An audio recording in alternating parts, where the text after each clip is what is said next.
అందరికీ నమస్కారం. గత 2 రోజులుగా వైసీపీ పార్టీ నాయకులు ఎలక్షన్ కమిషన్ ఇచ్చిన సర్క్యులర్, పోస్టల్ బ్యాలెట్స్ మీద ఇచ్చిన ఒక క్లారిఫికేషన్ కానీ సర్క్యులర్ దాని మీద ఇది అన్యాయం, అక్రమం, ఎలక్షన్ కమిషన్కి అథారిటీ లేదని చెప్పి ఏదో వాళ్ళకి నచ్చిన భాషలో మాట్లాడుతున్నారు. నేను వైసీపీ నాయకులు చెప్పేది ఏంటంటే, అసలు మీరు ఏదైనా కాగితం ఇచ్చేటప్పుడు చదువుకోవడం నేర్చుకోండి, లేదు చదువు వచ్చిన వాడితో చదివించుకోండి. అంతేగాని ఏదో మీకు అవకాశం వచ్చిందనో లేదంటే ఏదో మనం ఒక అల్లరి చేయాలనో ఎలక్షన్ కమిషన్ లాంటి వ్యవస్థతో మీరు పిచ్చి పిచ్చిగా మాట్లాడి ఏదో మీకు తెలిసిందే వేదం అనో లేదా మీకు తెలిసిందే చట్టం అని అనుకుంటే అది పొరపాటు. అసలు టీడీపీ వాళ్ళు ఏమడిగారు, ఎలక్షన్ కమిషన్ ఏమిచ్చింది, మీరు దాని మీద ఏం ప్రొటెస్ట్ పెట్టారు? వీటికి సమాధానం లేదు, సంబంధం కూడా లేదు. సమాధానం సంబంధం రెండూ లేవు. ఏదో కాగితం ఇచ్చారు, ఒక 10 మంది నాయకులు వెళ్ళారు, అది పెద్ద ఇష్యూలాగా ఎలక్షన్ కమిషన్లో ఒక విజ్ఞాపన పత్రం ఇచ్చి బయట ప్రెస్కి వచ్చి టీడీపీను ఎలక్షన్ కమిషను కలిసిపోయింది అంటున్నారు. ఆ సజ్జల రామకృష్ణారెడ్డి ఇంకెక్కువ మాట్లాడుతున్నాడు. వైరస్ అండి, టీడీపీ వైరస్ ఎలక్షన్ కమిషన్ సోకిందంట. మేము వైరస్ అయితే నువ్వు క్యాన్సరు ఈ రాష్ట్రానికి. కాబట్టి మాట్లాడేటప్పుడు భాష కూడా అవసరం. అధికారం ఉందనో లేదా మైకులో మీ సొంతం కాబట్టి మీ ఇష్టం మాట్లాడితే అది కరెక్ట్ కాదు.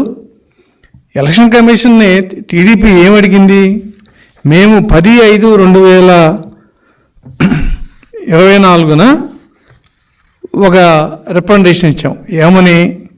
అయ్యా పలానా రూల్లో బ్యాలెట్ పేపర్ మీద ఆర్ఓ గారి ఫాస్ట్ మెయిల్ కానీ సిగ్నేచర్ కానీ లేకపోతే రిజెక్ట్ చేసే ప్రొవిజన్ లేదు. అటువంటిది ఏదైనా జరిగితే ఎక్కడన్నా బ్యాలెట్ పేపర్ మీద కావాలని వేయకపోయినా లేదు పొరపాటున వేయకపోయినా బ్యాలెట్ పేపర్ వెనకాల మామూలుగా మన ఎలక్షన్లో అయితే సంతకాలు పెడతారు ఆ ప్రిసైడింగ్ ఆఫీసర్. ఇక్కడ ప్రిసైడింగ్ ఆఫీసర్ ఉండడు కాబట్టి ఆర్ఓఏ కాబట్టి ఆర్ఓ గారి ఫాస్ట్ మెయిల్ దాని మీద ముద్ర వేయాలి.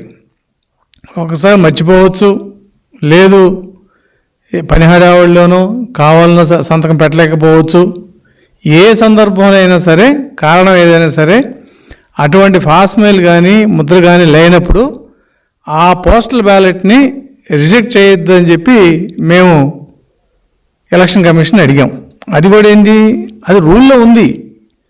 ఎలక్షన్ కమిషన్ ఇచ్చిన 19/7/2023 సర్క్యులర్లో ఆ రూల్లో ఉంది.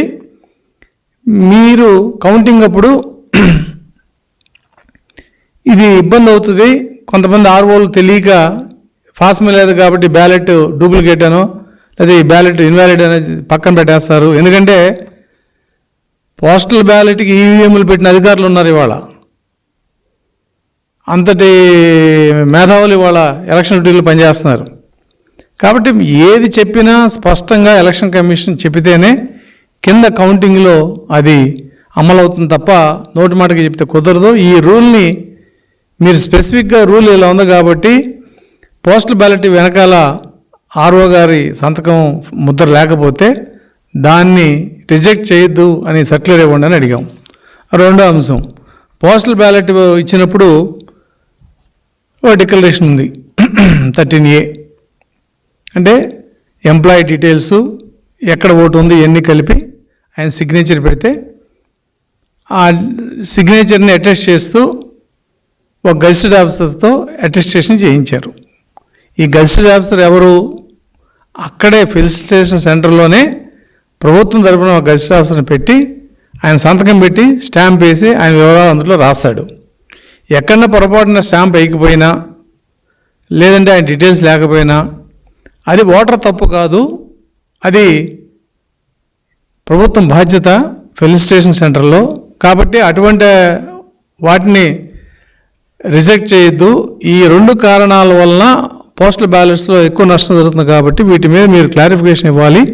ఉన్న రూల్ పొజిషన్ మీరు కౌంటింగ్ ఏజెంట్లందరికీ, కౌంటింగ్ ఆఫీసర్స్ అందరికీ తెలిసేటట్లు ఒక సర్క్యులర్ ఇవ్వండి అని చెప్పి అడిగాం. ఆయన పరిశీలిస్తా అన్నాడు. ఎలక్షన్ అయిపోయిన తర్వాత 18వ తారీఖున మళ్ళీ మేము ఆ రోజున పలానా కాగితం ఇచ్చాము, దాని మీద ఇప్పుడు మీరు ఒక క్లారిఫికేషన్ ఇవ్వాలి, లేదంటే రేపు కౌంటింగ్లో ఇబ్బంది అవుతుంది, మరి ఎలక్షన్ అయిపోయింది కాబట్టి దీని మీద మీరు ఖచ్చితంగా ఒక నిర్ణయం తీసుకోవాలని చెప్పినప్పుడు నేను మీరు చెప్పిన రూల్ పొజిషన్ కూడా చదివాను, ఒక్కసారి అవసరమైతే ఢిల్లీ ఆఫీస్తో కూడా మాట్లాడి నేను దీనికి క్లారిఫికేషన్ ఇస్తానని చెప్పి 25/5/2024 ఆయన క్లారిఫికేషన్ ఇవ్వడం జరిగింది. ఆయన క్లారిఫికేషన్లో ఏం చెప్పాడు, ఆయన కొత్తగా ఏం చెప్పలా. గవర్నమెంట్ ఆఫ్ ఇండియా అంటే సెంట్రల్ ఎలక్షన్ కమిషన్ ఇచ్చిన సర్క్యులర్లో పారా 3లో పార్ట్ 10లో ఉన్న అంశం ఏంటి, a postal ballot cannot be rejected merely on the ground that attesting officer has not put his seal on the declaration of in form 13A if the attesting officer has given all relevant details with regard to the name designation on that form అని రూల్లో ఉంది. అది అంటే ఏంటి, ఈ pressure of వర్క్లో ఇవాళ 5,04,97,000 postal ballots వచ్చినాయి service rules కాకుండా. కాబట్టి ఎక్కడున్న రష్ ఉన్న చోట కొన్ని చోట్ల పొద్దున్న సాయంత్రం దాకా ఈ ఎక్సర్సైజ్ జరిగింది. కానీ రష్లో ఎక్కడ చిన్న ఇటువంటి పొరపాటు జరుగుతాయి కాబట్టి మేము కూడా దాన్ని ఏమన్నామంటే లిబరల్గా ఉండాలి, రూల్ పొజిషన్ ఉంది కాబట్టి మీరు ఆ ఆర్ఓలకి చెప్పండి అని చెప్పాము. ఆయన ఏం చెప్పాడు, ఈ పొజిషన్ ఇలా ఉంది కాబట్టి ఆ గెజిటెడ్ ఆఫీసర్ ఎవరైతే స్టాంప్ వేయలేదో ఆయన వివరాలు అందుట్లో ఉంటాయి కాబట్టి ఆ వివరాలని మీరు అన్ని జిల్లాల్లో షేర్ చేసుకోండి. ఎందుకంటే నా ఓటు వేరే జిల్లాలో ఉండి నాకు ఎలక్షన్ డ్యూటీ వేరే జిల్లాలో ఉంటే నేను ఎక్కడ పని చేస్తున్నానో అక్కడికి వెళ్ళి ఓటేయాల్సి వచ్చింది. కాబట్టి ఆ ఓటు మళ్ళీ తిరిగి నేను ఓటు పనిచేసి జిల్లాకు రావాలంటే వాళ్ళు ఒక కలెక్షన్ సెంటర్ పెట్టుకున్నారు, అన్నీ పంచుకున్నారు. కాబట్టి అందరు ఆర్ఓలకి, ఈ రాష్ట్రంలో 175 మంది ఆర్ఓలకి కూడా ఈ డీటెయిల్స్ ఏ గెజిటెడ్ ఆఫీసర్ అటెస్ట్ చేశాడనేది పంపించండి అని చెప్పి ఆయన చెప్పాడు. అలాగే ఈ రూల్ పొజిషన్లో ఏదైతే ఉందో దాన్ని ఫాలో అవ్వండి అన్నాడు. రూల్ పొజిషన్లో ఏముంది, పొరపాటున ఎక్కడన్నా ఆయన సీల్ కానీ ఏమైనా వేయకపోతే అటువంటి వాటిని మీరు కన్సిడర్ చేయాల్సిందే అన్నాడు. రెండో అంశం ఏంటి, ఫాస్ట్ మెయిల్ మీద రూల్ పొజిషన్ స్పెసిఫిక్గా ఉంది, దాన్ని మేము అడిగాం. రెండోది ఎలక్షన్ కమిషన్ రూల్స్లో ఏముంది, ఎవరైతే పోస్టల్ బ్యాలెట్స్కి ఆర్ఓగా ఉన్నారో ఆ ఆర్ఓ బ్యాలెట్స్ మీద ఫాస్ట్ మెయిల్ వేయాలి అని ఉంది. వేయకపోతే రిజెక్ట్ చేయమని ఎక్కడా లేదు. పోస్టల్ బ్యాలెట్స్ మీద కనుక ఫారం 13A కానీ 13B కానీ వీటి మీద ఓటర్ సంతకం లేకపోయినా, ప్రాపర్ అటెస్టేషన్ లేకపోయినా దాన్ని రిజెక్ట్ చేసే అవకాశం ఉంది తప్ప ఫాస్ట్ మెయిల్ లేకపోతే బ్యాలెట్ అని తీసేయమని ఎక్కడ లేదు. దానికి ఎలక్షన్ కమిషన్ ఏం చెప్పిందంటే ఆ బ్యాలెట్ సీరియల్ నెంబర్ని మీకు కౌంటర్ ఫైల్స్ వస్తాయి కాబట్టి దాంట్లో వెరిఫై చేసుకోండి, అది టాలీ అవుతే దాన్ని వ్యాలిడ్ బ్యాలెట్గా తీసుకోండి అని చెప్పి ఎలక్షన్ కమిషన్ స్పష్టంగా చెప్పడం జరిగింది. అంటే ఇప్పుడు మనం ఇంటి అడ్రస్ దొరకదు, అడుగుతాం పక్క వాళ్ళని, బాబు ఈ ఇల్లు ఇదే అంటే పలానా వెంకటేశ్వర గారు కాదు, అవునంటాం. కాదు అయ్యా మీరు ఆధార్ కార్డు చూపించని అంటారు, ఆధార్ కార్డులో ఆయన ఫోటో అన్నీ ఉంటాయి, ఇంకంతకంటే ఎవిడెన్స్ ఏం కావాలి. సేమ్ అలాగే వాళ్ళు ఎలక్షన్ కమిషన్ కూడా ఎక్కడన్నా బ్యాలెట్ పేపర్ మీద ఫాస్ట్ మెయిల్ కానీ ప్రింట్ లేకపోతే ఎలాగో యూజ్డ్ బ్యాలెట్ పేపర్ అకౌంట్ ఉంటుంది కాబట్టి ఆ సీరియల్ నెంబర్లో ఇది ఉందో లేదో చూసుకోమన్నాడు. ఆయన ఉంటే దాన్ని వ్యాలిడ్గా ట్రీట్ చేయమన్నాడు. మూడో అంశం,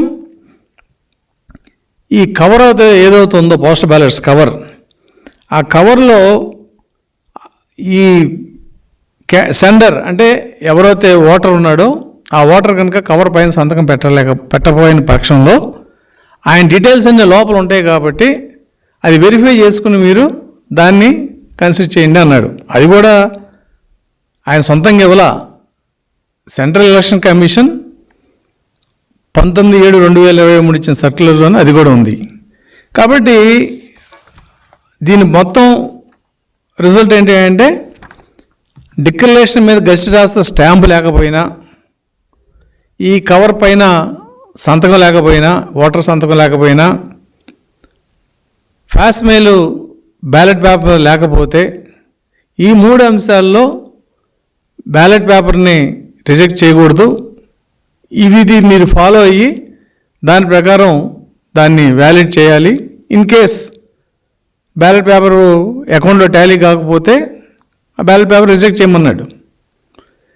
కవర్ మీద సంతకం లేకపోయినా, లోపల ఇన్ఫర్మేషన్ లేకపోయినా రిజెక్ట్ చేయమన్నారు. అటెస్టేషన్లో గెజిటెడ్ ఆఫీసర్ సీల్ లేకపోయినా, గెజిటెడ్ ఆఫీసర్ డీటెయిల్స్ ఉంటే అందుట్లో దాన్ని వ్యాలిడ్ చేయమన్నాడు.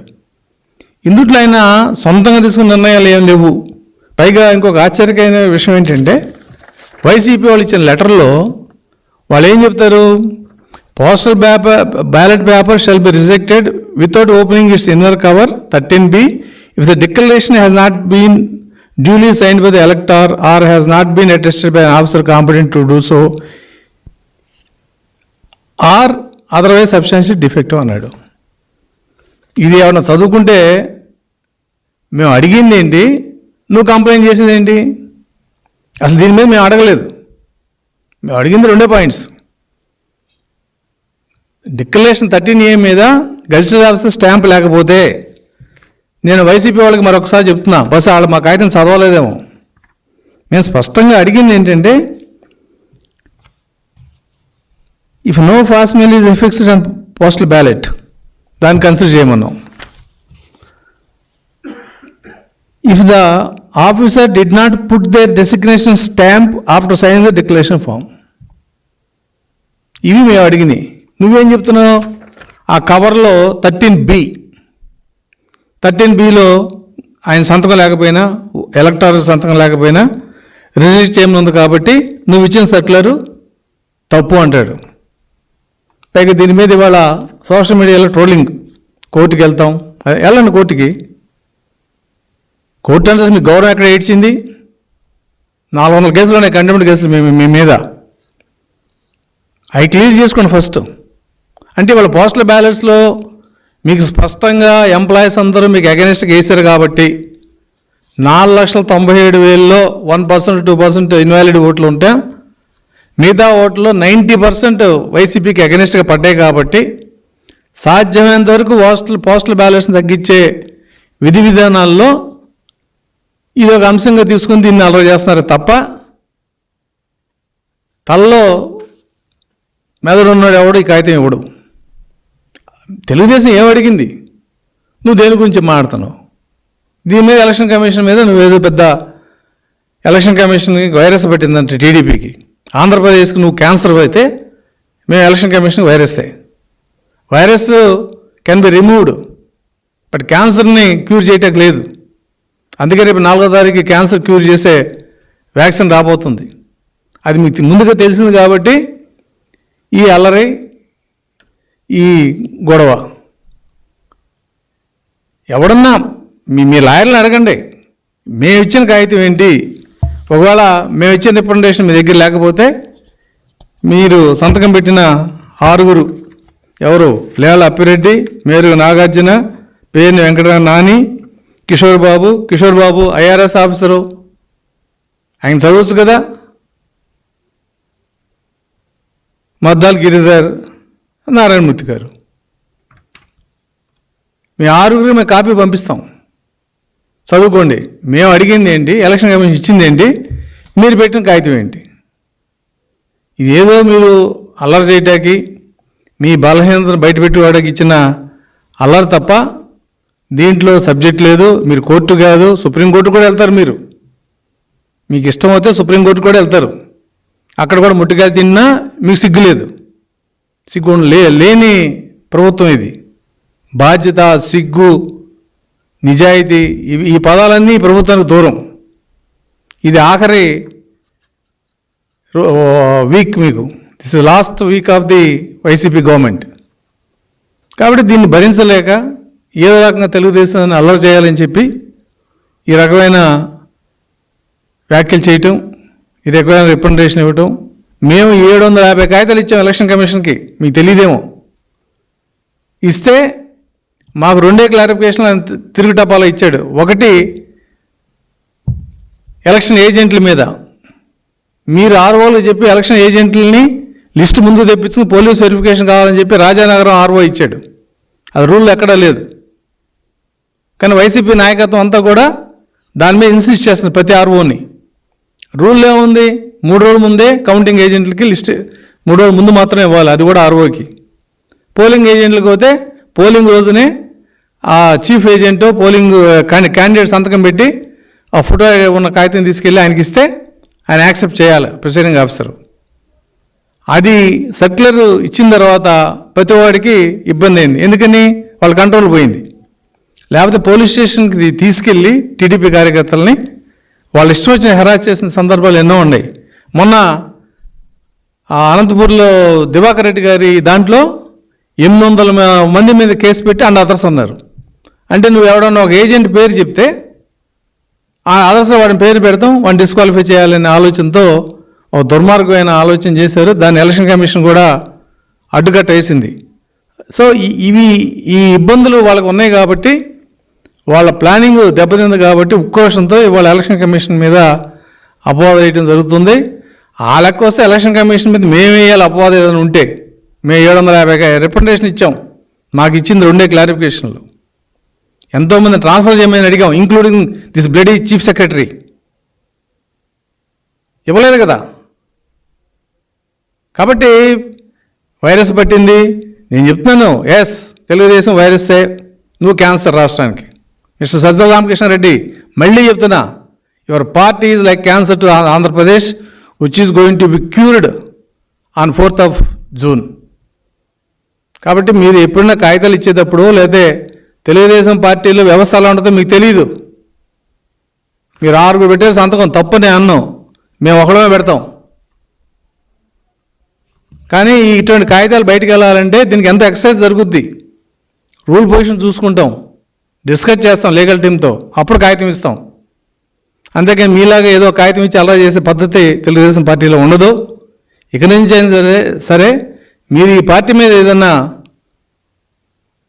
కామెంట్ చేయాలన్నా, ఈ పార్టీలో జరిగిన అంశాల మీద మీరు తప్పట్టాలను కూడా 1కి 2 సార్లు చెక్ చేసుకోమని చెప్పి నేను మనవి చేస్తూ, మీరు హైకోర్టుకు కాదు, సుప్రీంకోర్టుకు కాదు, ప్రజాకోర్టులో ఎలాగ మీరు ఓడిపోయారు అక్కడ ఓడిపోతారు. కాబట్టి ఓటమి అనేది ఇక మీకు భవిష్యత్తు, ఆ భవిష్యత్తు గుర్తుపెట్టుకుని ఇప్పటికైనా కనీసం ఈ వారం రోజులైనా సక్రమంగా ఉండాలని చెప్పి మా మిత్రులకు సలహా ఇస్తూ, తెలుగుదేశం పార్టీ అనేది చాలా స్పష్టంగా చట్ట ప్రకారం వెళ్తుందనే విషయం మాకు ఆ నమ్మకం మాకు ఉంది. కాబట్టి మేము ఇచ్చే కాగితాల మీద కూడా మాకు ఆ విధానం ఎప్పుడు చూసే మేము చేసుకుంటాం. అంటే మేము మీ ఉడత ఊపులకి ఏం భయపడే పరిస్థితి లేదు. మీ చేయగలిగింది చేతైంది చేసుకోమని చెప్పి వాళ్ళకి చెబుతూ, దయచేసి తెలుగుదేశం మీద మటుకి మీ నోటికి వచ్చినట్టు మాట్లాడితే మరి నష్టం మీకే తప్ప మాకు తెలియదనే విషయాన్ని నేను పార్టీ తరఫున తెలియజేస్తూ, ఇటువంటి పిచ్చి రాతలు, పిచ్చి వ్యాఖ్యలు భవిష్యత్తులో మానేయాలని చెప్పి కోరుకుంటున్నాను.